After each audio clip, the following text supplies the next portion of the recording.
I also intended to offer an amendment to this bill today, but first I'd like to address a few things.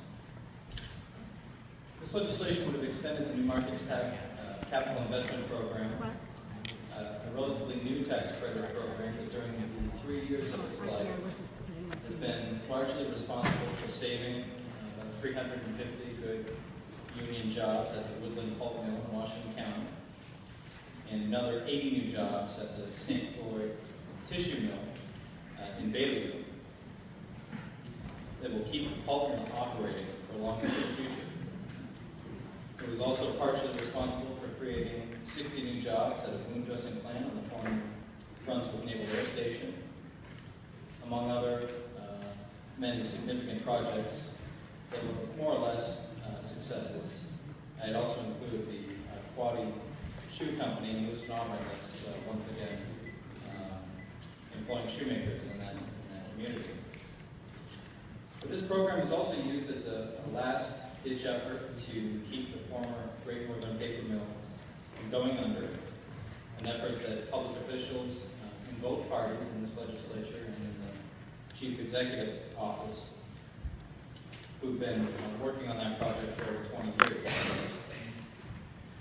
The financial transactions that were used in this deal with Great Northern were, to say the very least, complicated, and in light of a long investigation, it appeared to many of us to be little more than financial tricks that were used to claim a tax credit that was not earned.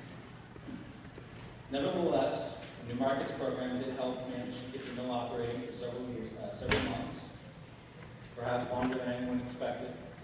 Salaries were earned in the East Millinocket area for about 18 months.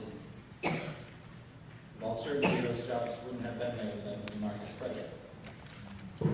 So I'm sure none of you have missed the publicity about the New Markets program, especially about the Great Northern deal involving Kate Street Capital. And I also know that no one likes to be called the naive legislator. Many of us have learned a lot about this program in the last 6 months, and many of us believe we've got a good idea on several significant reforms to the program to ensure that these tax credits go to parties that are committed to making new jobs in the state of Maine. We also feel that the package of reforms we've developed would absolutely prevent another Kate Street scandal from happening in the future. But of course, the debate over this program, which is being conducted in the press and internet blogs and in the halls of this legislature, really haven't focused on fixing the program. Rather, various interests have taken this opportunity to rail against the alleged scam artists, to vent their frustration about the top 1%, to vent their frustration about corporate welfare fraud, and also to use this as an opportunity to gain political advantage over members of the other political party. And while this may all be expected and understandable, this kind of rhetoric does nothing to fix this program, which has had a significant impact on many parts of rural Maine.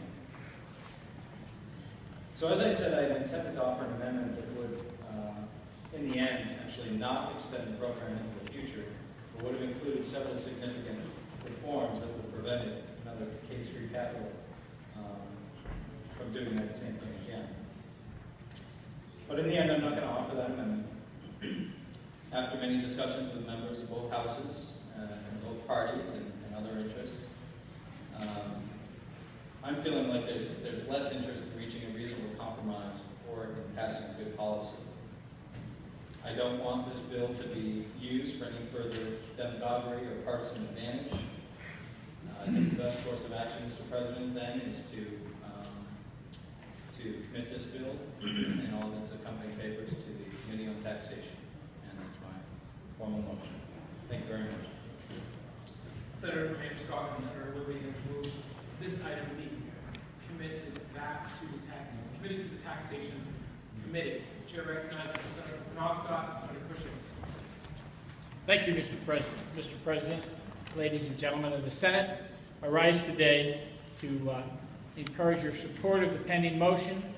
I thank my colleagues, both from Androscoggin County, who have worked on this, and the chair of the Labor, Commerce, Research, and Economic Development Committee here in this body, Senator from Scarborough, who worked very diligently. I think this may be an example, ladies and gentlemen, of both the best and the worst aspects of what we face in policy making here. The best showing a thoughtful approach on a bipartisan nature to addressing an issue that has become very public and very thorny, but also, Mr. President, an issue that has provided value to many companies in rural Maine, providing good-paying jobs, providing opportunities for other small businesses to grow in support of that. And I think, Mr. President, the sad part of this, in my opinion, is that good people on both sides of the aisle, not for partisan political reasons, but more for larger reasons outside of this body, have been vilified for taking what they thought were forthright votes to support a program that was benefiting the citizens of our state. I think, Mr. President, as we reflect on this and some of the other bumps of this session, we recognize that we truly do our best work when we work together. And I want to offer my personal thanks to both Senator Libby and to Senator Volk for their tremendous efforts on behalf of this in helping some of these organizations that are working for the benefit of rural Maine jobs and opportunities for our state. Thank you, Mr. President. Senator from Androscoggin, Senator Libby has moved indefinite postponement